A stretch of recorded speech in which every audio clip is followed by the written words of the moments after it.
Buenas noches, soy Marvin Gabriel Garrido May. Me presento. En esta noche estaré tocando algunos puntos que me gustaría compartirles. Empezaremos con el primer punto, porque nosotros hablaremos de la personalidad. ¿Qué es la personalidad? Entendemos como la personalidad como el patrón de comportamiento de una persona que explica por su historia de interacción en el ambiente. ¿Qué quiere decir? Que es como nos comportamos en nuestras hábitats, que normalmente están reguladas o ya no están cambiantes, y cómo interactuamos con ellas. También quiero hablar sobre los trastornos, los considerados trastornos mentales. Antes de abordar este tema, me gustaría mencionar unos puntos sobre el sistema médico. El sistema médico, que actualmente lo suele llevar la psiquiatría, en la actualidad se considera que es de sumamente importancia.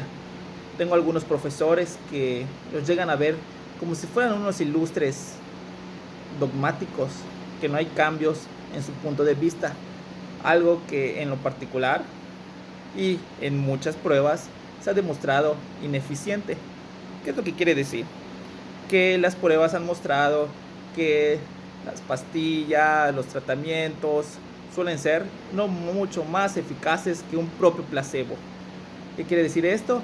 Que estamos equivocados con respecto a la forma que se han llevado los tales mencionados trastornos mentales.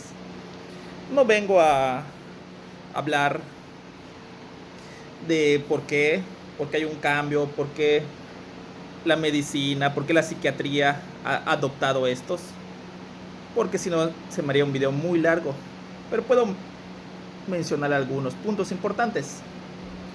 Por ejemplo, la psiquiatría, en su afán de poder contestar todas las que ellos consideran enfermedades, y luego se mencionaron y se denominaron que no son enfermedades, se llamaron trastornos, los cuales hace años que se viene intentando buscar su partidura biológica en cómo se desempeña en las personas que contienen estos trastornos, lo cual en la actualidad no se encuentra. ¿Por qué? Porque no hay ninguna prueba científica de ellos. Ahora, estos trastornos mentales forman parte de un constructo que le hemos dado ciertos nombres.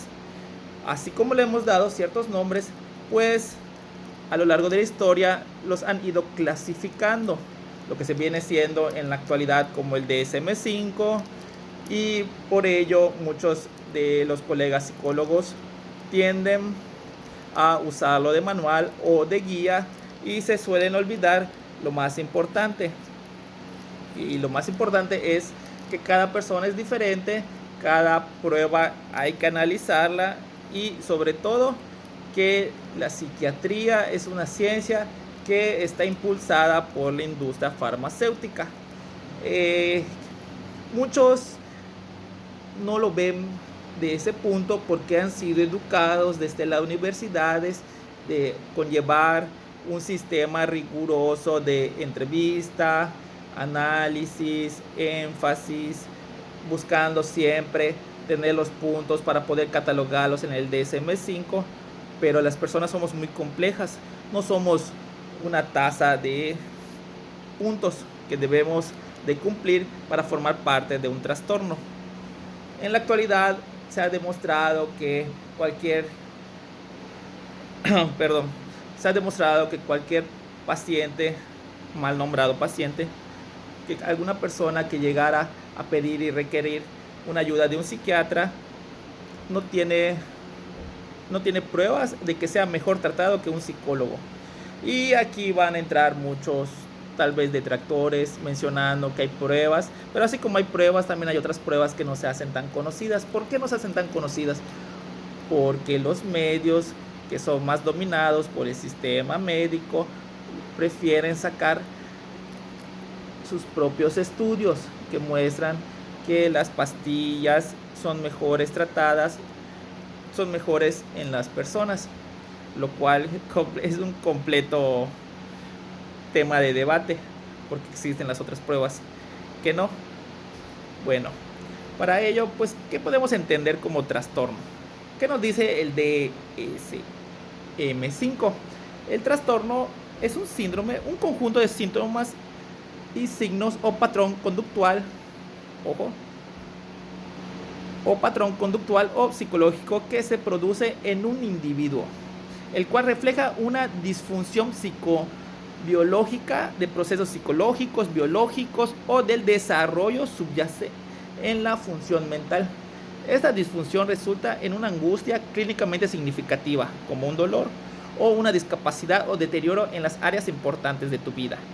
Bueno, ¿qué quiere decir esto? Que si tú tienes un problema, un shock, un altercado con tu entorno, obviamente vas a sufrirlo.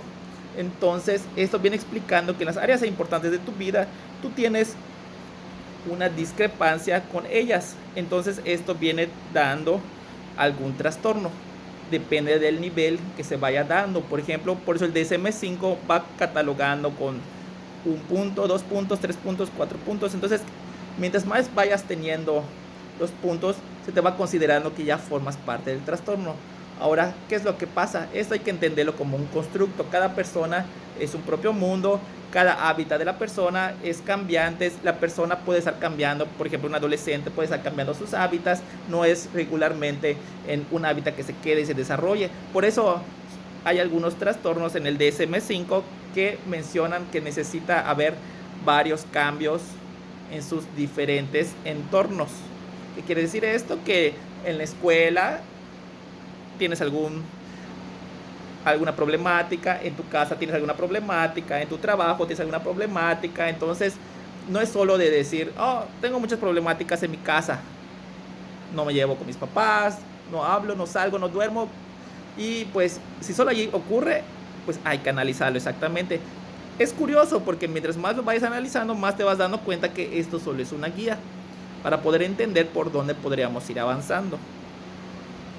Entonces, ¿qué entendemos como el DSM-5 que nos viene diciendo? Que todo depende de cómo nosotros nos vayamos distribuyendo, cómo vayamos siendo en la conducta de nuestras hábitats. Y cuando tenemos una gran discrepancia con nuestra hábitat, llegan a estar los trastornos.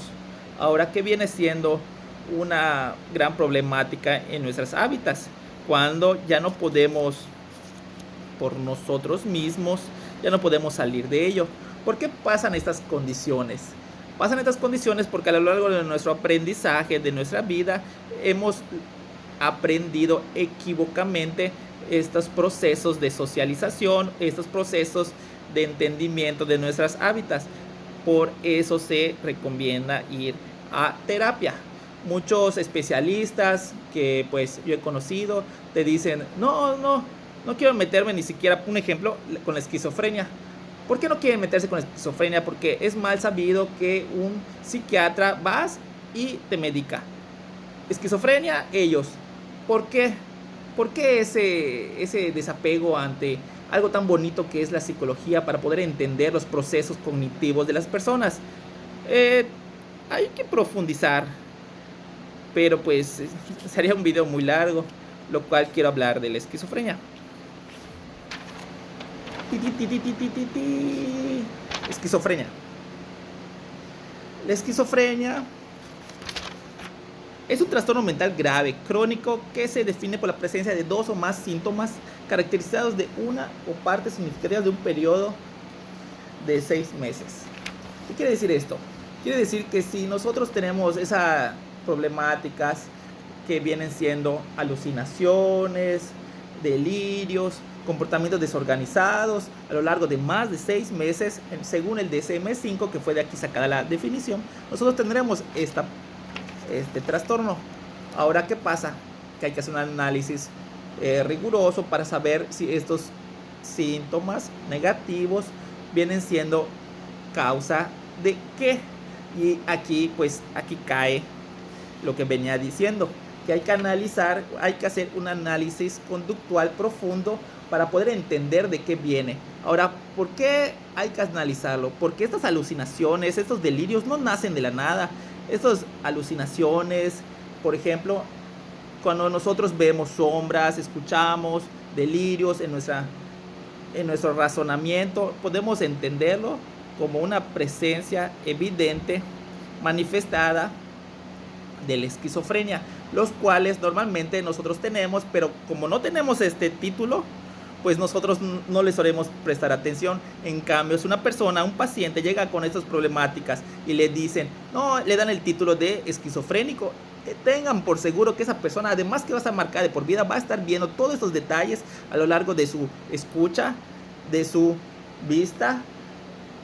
Un ejemplo: nosotros a veces estamos en la cocina cocinando y de repente vemos una sombra, a lo cual no le prestamos atención. Pero si tuviéramos un gato, ese gato, oh, a lo mejor es mi gato, y empiezo a buscar y a lo mejor no lo encontramos y a lo mejor sí lo encontramos. Ahora, ¿qué viene siendo eso? Viene siendo una parte de nuestra conducta aprendida de que si vemos una sombra puede ser un gato. Pero ¿qué pasaría si nos dijeran que nosotros tenemos esa problemática? Que si vemos espíritus, que si nosotros tenemos una esquizofrenia, nosotros le daríamos otro tipo de explicación, y una conducta aprendida viendo las sombras podría conllevarnos a más sombras vistas, más detalles vistos. Y con el audio, por ejemplo, los delirios, las alucinaciones o el habla sigue siendo igual. Por ejemplo, una conducta encubierta, que serían las alucinaciones, debido a que nuestra propia problemática, nuestra propia versión de nosotros en el medio que nosotros tenemos la controversia, nos viene dando una pauta de qué es lo que deberíamos y lo que no. Y como tenemos esa discrepancia entre nuestros comportamientos, nosotros nos tenemos esa delirios. Un ejemplo para explicarlo: cuando empezamos a escuchar el sonido de la campana, las personas que pasan, los recogedores de basura, saben que viene el camión recolector. Entonces podemos asociarlo con un olor desagradable. Ese olor desagradable suele activarse con la campana. ¿Qué pasaría si de repente olemos un olor desagradable en la calle? Podríamos hasta escuchar una pequeña campana a lo lejos, lo cual es, como sabemos que no estamos en nuestras casas, podemos negar y rápidamente no seguimos el hilo de esa historia. Pero ¿qué pasaría cuando esa campana estuviera en la calle y de verdad hay una persona que suena una música como una campana? Entonces nuestros recuerdos vienen siendo, hoy es miércoles, saca la basura. Y así empiezan nuestros delirios. Empiezan a nacer de un condicionante, no nacen de la nada. No es como que, nació mi idea, nació mi comportamiento, nació mi... No. Hay que entenderlo. Por eso hay un necesario rigor cuando se estudia la esquizofrenia por el especialista psicólogo. Ahora, ¿qué pasa? Que muchas de las veces que nosotros estudiamos, aprendemos, no nos vienen a decir la importancia de hacer un análisis conductual funcional. Nos vienen diciendo, esa persona tiene delirios, esquizofrenia. Esa persona tiene delirios, pásale al psiquiatra. ¿Qué pasa cuando tú pasas al psiquiatra? El psiquiatra agarra y te dice, tienes esto, tómate este medicamento. ¿No te funciona? Cambiemos la dosis. Como si fueras un aparato, como si fueras una calculadora allí haciendo términos. Te suben, te bajan. Ya te quedó bien, ya no estás teniendo alucinaciones, bien. Sí, es cierto, ya no vas a tener alucinaciones, pero ¿qué va a pasar? Tu conducta va a cambiar, te vas a sentir más somnoliento, te vas a sentir cansado, y esa persona sigue siendo tú, claro que sigue siendo tú, pero con esas características nuevas. Si tú no llevas una terapia, tú no vas a poder tener esas discrepancias en tu sociedad que tenías, esas problemáticas con tus padres, tu familia, tu trabajo. Todas esas cosas no las trataste, solo simplemente dejaste de tener esas ideas, esos delirios, y te empezaste a dormir más. ¿Y en qué momento vas a tener esa reinserción con la sociedad para poder aprender las conductas adecuadas? Ahora, ¿conductas adecuadas para quién? Pues para la persona. No es que hayan conductas buenas o malas, simplemente son conductas adaptativas. Entonces, si tú no tienes las habilidades adaptativas, ¿por qué? Por X o Y, eso se va a analizar con cada caso. Cada persona es distinta. No podemos decir, todos los esquizofrénicos por eso aprenden mal. Todos somos distintos. Entonces, una vez que se hace el análisis, podemos entender por qué el caso de esta persona, de este cliente, por qué tiene esos episodios, por qué esos detonantes, por qué estas conductas. Ahora, cuando nosotros le metemos fármacos, antidepresivos que no tienen nada de depresivos, en realidad cambian tu forma de entender los diferentes sentidos. Cuando te cambian, ya tienes otra conducta aprendida. Entonces, ¿qué va a pasar? Vas a tener dos tipos de conductas. Cuando estoy somnoliento, cuando ya no tengo estas conductas y cuando voy a aprender. Pues aquí viene la gran problemática. Cuando llevamos años tomando psicofármacos, antidepresivos, ya nos quedamos siendo esta persona que está adaptada disonantemente a la sociedad. Claro, si no tienes una adecuada terapia. ¿Qué pasaría si tienes una adecuada terapia? Además de tomar los psicofármacos, vas a poder dejar muchas veces los psicofármacos porque ya has logrado aprender. Los psicofármacos yo los recomiendo como una medida cuando ya estás en una problemática muy fuerte, cuando ya llegas a un nivel muy difícil de entendimiento al medio, pues logra bajarte esos niveles de tu propio estrés personal, de tu propio estrés personal, me refiero al cuerpo, el mismo cuerpo que resiente. Entonces, después de ello puedes tomar la terapia con un enfoque para poder cambiar y adaptarte. Bueno, así como la esquizofrenia, tenemos a la depresión. Ahora, ¿qué podemos entender por la depresión? Pues es prácticamente la misma función para poder ayudarla. Primero que nada de neurotransmisores. Neurotransmisores es una forma elegante de querernos vender por la psiquiatría, más farmacéutico, más psicofármacos, que ni han cambiado, siguen siendo lo mismo. Tú puedes allá leer un estudio de los psicofármacos, efecto placebo, efecto de cómo cambian, cómo una terapia sigue teniendo más rigor, pero pues, nadie te lo va a decir en tu facultad. En tu facultad no van a ir los maestros a decirte, ellos van a decir lo que les repiten. Ahora tú tienes que ir, leer, investigar, y te vas a dar cuenta de quién en realidad, o tomar tu propia decisión. ¿Qué es la depresión? Cuando te vienen pensamientos recurrentes, no hacer nada, no hago nada, y eso mismo te conlleva a no salir de ahí. ¿Por qué no sales de ahí?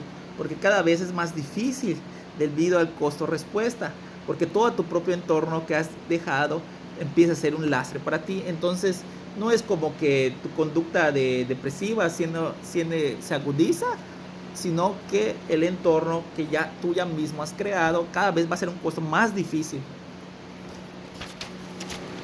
Terapia y terapia recomiendo. El antidepresivo en la depresión no es el que nos ayuda, no es el que viene y por arte de magia dices, oh, voy, consulto, antidepresivo, ¡pum! Adiós depresión.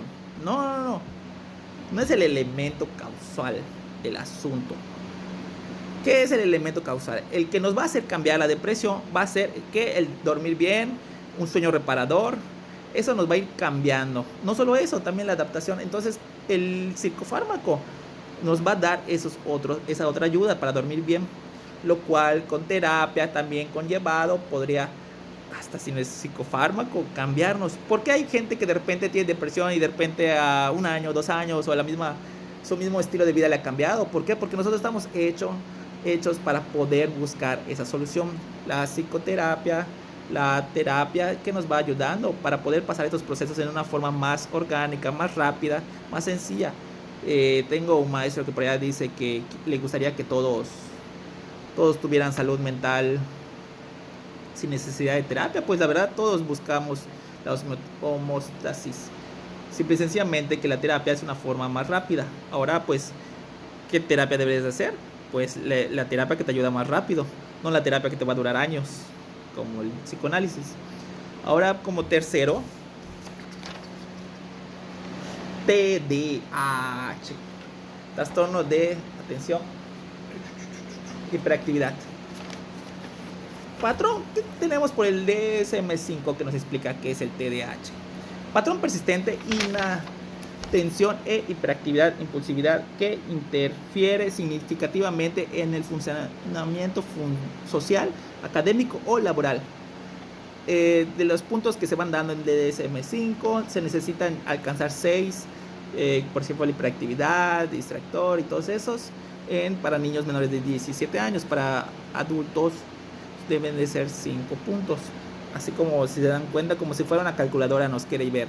He escuchado, por ejemplo, maestros que aún no me dan curso, pero pues en cursos superiores hablan de que no, si tiene 4, si tiene 3, tiene 5, pero es adulto, no tiene TDAH. ¿Qué cree que somos?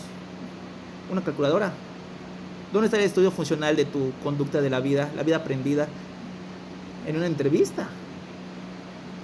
Bueno, ¿qué afecta a la persona? El medio, la etiqueta. ¿Qué es una etiqueta? Como lo que habíamos visto anteriormente, les estuve diciendo, cuando te etiquetan te cambia tu vida completamente. El entorno se amolda a ti. Tengo un ejemplo. Tengo TDAH. Soy hiperactivo. Muevo mi mano. Muevo mi cabeza. Muevo mi pie. La gente me ve, pues sabe que tengo TDAH. No hay problema. Yo me muevo. ¿Por qué? Porque tengo TDAH. Mi conducta aprendida a lo largo de los años es moverme. ¿Por qué? Porque me la aprendí, nadie me dijo nada, yo modifiqué mi entorno, me dieron una etiqueta. Ahora, ¿qué pasaría si a mí me dicen, tienes TDAH? ¿Qué bienes tiene el TDAH? Hiperactividad, déficit de atención. ¿Y si yo lo trabajo? ¿Y si yo voy replanteándome? Algunos critican, por ejemplo, el dejar de comer azúcar para poder cambiar esto.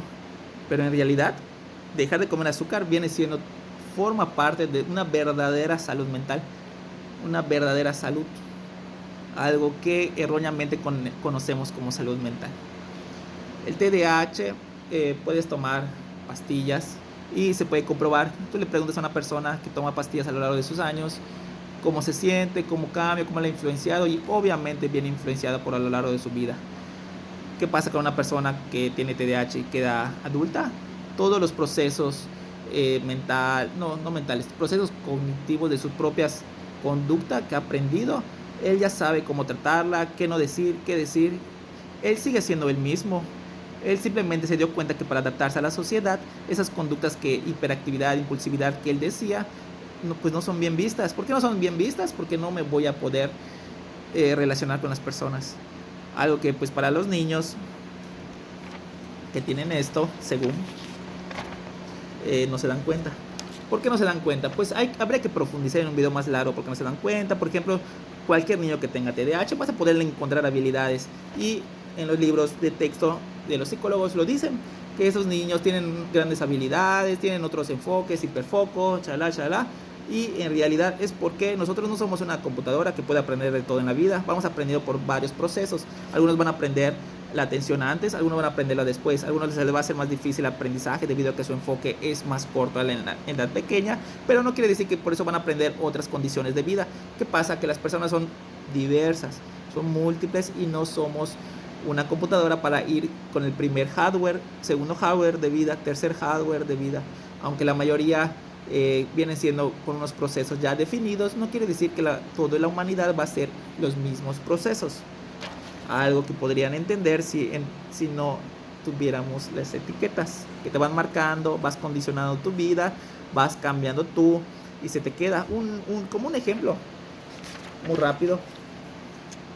Cuando a un niño que tiene habilidades superiores se le denomina en la primaria, se le da la etiqueta de decir, tienes habilidades. Y ese niño va creciendo a lo largo de su vida. Cuando llega a la secundaria va a decir, yo tengo habilidades más arriba de la media, pero no estoy haciendo nada distinto, estoy aquí estudiando igual que los demás, estoy perdiéndome, estoy gastando esas habilidades que yo tengo, no las estoy aprovechando, y eso me va a pesar. Y gracias a esa etiqueta, a ese constructo social que nosotros ya denominamos que ese niño es superdotado, ese niño tiene habilidades de más, esa etiqueta a ese niño le va a afectar, le va a cargar. A algunos les va a cargar en el sentido de que ellos se van a esforzar más, van a intentar hablar más, van a exponer mejor, van a aprender mejor. Pero ¿y los niños que no? Los que no tuvieron la cualidad de que sus papás se interesaran, tuvieran el tiempo, los llevaran, entrenamiento, aprendizaje. Esos niños van a cargar un gran peso de la etiqueta que les dieron. Y cuando lleguen a la secundaria, ¿qué va a pasar? Van a sentir que ellos desperdiciaron su habilidad, van a sentir que ellos no están dando su máximo empeño, o si lo están dando, no son de 10. ¿Qué pasa cuando llegan a la prepa, a la universidad? Yo era un niño con altas capacidades y estoy aquí en la universidad, igual que todos. Tuve todo para brillar y no lo logré. Qué diferente es cuando desde pequeño nos enseñan que todo es aprendido. La diferencia de que tú, aunque no tengas todavía la habilidad, aunque tuvieras TDAH, TDA, aunque tuvieras cambios de humor, lo podrías manejar. La diferencia de las etiquetas. Varios van a decir, no, es que las etiquetas nos ayudan a los docentes a los especialistas para diagnosticar, para dar terapia. ¿Y dónde queda el estudio histórico de la persona, de por qué hace cada quien una cosa? Porque, por ejemplo, un ejemplo rápido. Jaimito, no, yo mismo. ¿Por qué Marvin no sale fin de semana? Tiene una conducta depresiva, se suele quedar en su casa a ver Netflix. ¿Y por qué cuando sale, por qué la otra persona, Jaime, sale y él sale a divertirse al cine? Esa persona no tiene conducta depresiva. Esa persona sale y pasea. ¿Qué tal si ese individuo llamado Marvin solo se quedó ese fin de semana, el siguiente también porque está cansado, porque los sábados es cansado, porque él lleva una problemática de vida, lo cual lo hace tener que descansar los sábados? Y en realidad él no tiene ninguna conducta depresiva, simple y sencillamente se quedó a ver Netflix. ¿Por qué? Porque físicamente está cansado. No emoción, nada de eso. Cansado físicamente. ¿Por qué? Porque nosotros somos un todo. No somos una mente, no somos mi cuerpo está cansado, yo no, mi mente no. No, somos un todo. Somos lo que comemos, somos lo que vivimos, somos lo que escuchamos, somos lo que hacemos, somos la conducta aprendida. ¿Y qué va a pasar con la otra persona de Jaime que sale al cine, sale a divertirse y todo? Ahí va a tener reforzadores para poder su alegría. Somos gentes sociales, tenemos que aprender a conllevarnos en nuestras hábitats. Ahora, ¿qué pasa con este individuo que se quedó en su casa a ver Netflix? No tiene ninguna conducta depresiva, simplemente tiene un punto que podemos ver en el DSM-5 como que se aísla, pero no quiere decir que esa persona esté depresiva. Por eso repito, cada persona es un mundo y no usar etiquetas, porque hoy en día, al día en YouTube y todo, puedes encontrarte que todos tienen TDAH, todos tienen bipolaridad, todos tienen TLP, trastorno límite de personalidad, todos están. ¿Por qué?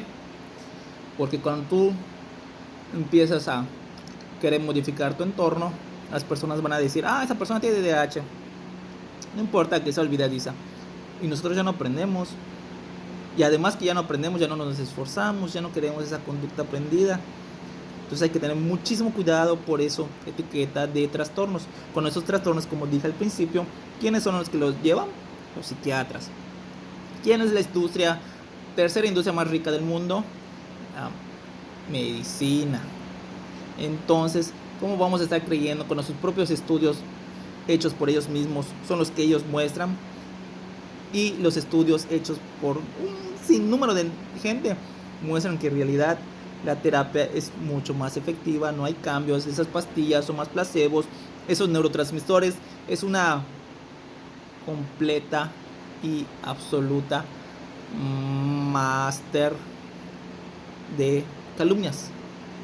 No hay pruebas, no lo han demostrado. Puedes agarrar tu libro, tu universitario, puedes agarrar tu libro y tú vas a leerlo y dicen, posiblemente sean, casualmente sea, tal vez sean hipótesis, ni siquiera han logrado tenerlo. ¿Y cuántos años han pasado para que nosotros creamos a diestra y siniestra que el psiquiatra es el mejor preparado para estos tipos de trastornos? ¿Trastornos para quién? ¿Para quién son de verdad ayudas? La etiqueta. Para poderte dar un medicamento, para que la persona se sienta mal, para que la persona sienta una etiqueta y ya no intente cambiar. Hay que analizar, no solo repetir lo de los libros.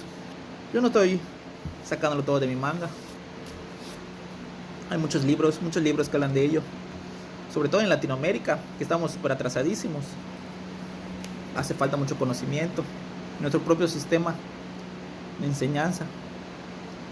Como pues conclusión quiero acabar diciendo Hablaban sobre cómo los trastornos, pues los trastornos en realidad que forman parte, un desapego a tu propio entorno, una conducta aprendida mal.